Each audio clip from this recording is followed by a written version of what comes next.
Hi, in this video I will show you how to use WhatsApp as a walkie-talkie.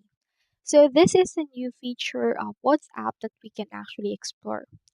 Now in here we should be able to see in here two types of actual communities. We have in here our community and we have in here our private message with our actual group chat. If we head over to your group chat, you can head over and then swipe up, and as you can see you can just keep holding and you can click on to disconnect to talk. So release it and start in here right here and just allow WhatsApp to access your microphone, and from there you can start using it as a walkie-talkie. Now after that, all of your actual voice will be inputted right here and they should be able to use it. Now let's head over and try it as well into the community. Head over to your community and swipe up from the bottom.